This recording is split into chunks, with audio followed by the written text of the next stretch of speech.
ঘরে যখন মাছ কিংবা মাংস কিছুই থাকবে না, তবে চটজলদি মজার কিছু একটা বানাতে হবে, ঠিক তখন আপনারা চাইলে এই আইটেমটা বানিয়ে নিতে পারেন। এটা কিন্তু ব্যাচেলাররাও চাইলে খুব সহজেই বানাতে পারেন। তো প্যানে প্রথমে এখানে আমি 2 কাপের মতো দিয়ে দিচ্ছি আলু কুচি, ধুয়ে ভিজিয়ে রাখা হাফ কাপ দিয়ে দিচ্ছি মসুর ডাল, একটা টমেটো কুচি দিয়ে দিলাম, সেই সাথে এখানে 2 টেবিল চামচ পেঁয়াজ কুচি আর খুবই সামান্য পরিমাণ রসুন বাটা দিয়ে দিলাম।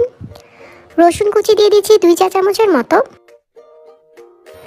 স্বাদ মতো কিছুটা লবণ দিয়ে দিব, হাফ চা চামচ দিয়ে দিচ্ছি হলুদ গুঁড়া, হাফ চা চামচ মরিচ গুঁড়া, ধনিয়ার গুঁড়া দিয়ে দিচ্ছি হাফ চা চামচ, খুবই সামান্য পরিমাণ দিয়ে দিচ্ছি জিরার গুঁড়া, 2 টেবিল চামচের মতো রান্নার তেল দিয়ে দিলাম, কয়েকটা কাঁচামরিচ মাঝখান দিয়ে ফালি করে এইভাবে দিয়ে দিচ্ছি।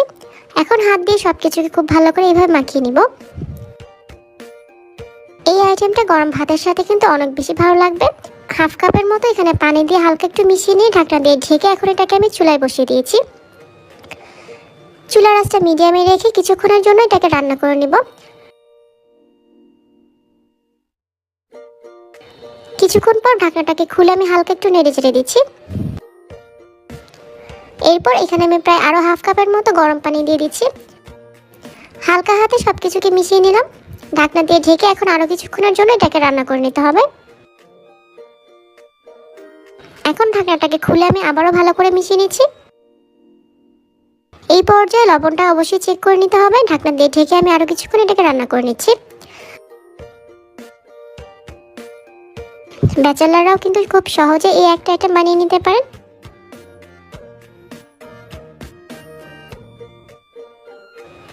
আরেকটি বাটিতে কিছু পেঁয়াজ কুচি, কাঁচা মরিচ কুচি আর ধনিয়া পাতা কুচি দিয়ে দিলাম।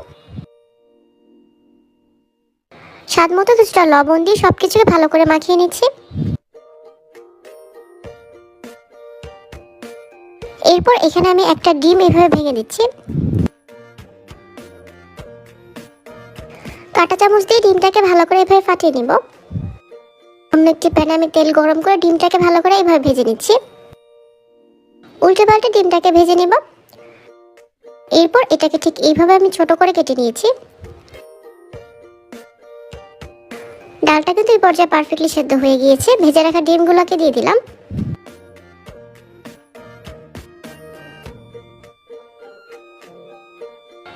এখন আরেকটি প্যানে আমি কিছু পেঁয়াজ রসুন কুচি আর দিয়ে দিচ্ছি শুকনো মরিচ।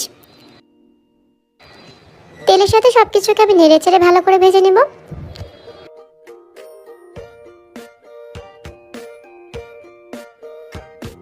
পেঁয়াজ রসুনগুলোকে ঠিক এরকম হালকা একটু গোল্ডেন ব্রাউন করে যখন ভাজা হয়ে যাবে, তখন এগুলোকে আমি ডালের উপর এইভাবে দিয়ে দিচ্ছি। হালকা হাতে এইভাবে মিশিয়ে নিব। রান্নাটা একদম শেষের দিকে কিছু ধনিয়া পাতা কুচি দিয়ে এটাকে আমি নামিয়ে নিচ্ছি। আলু ডাল ডিমের এই আইটেমটা একদম কম সময়ে ঝটপট তৈরি করা যায় আর খেতে কিন্তু অনেক বেশি মজার হয়। রেসিপিটা আপনাদের কাছে কেমন লেগেছে কমেন্ট করে আমাকে অবশ্যই জানাবেন। আজ এ পর্যন্তই, সবাই অনেক বেশি ভালো থাকবেন।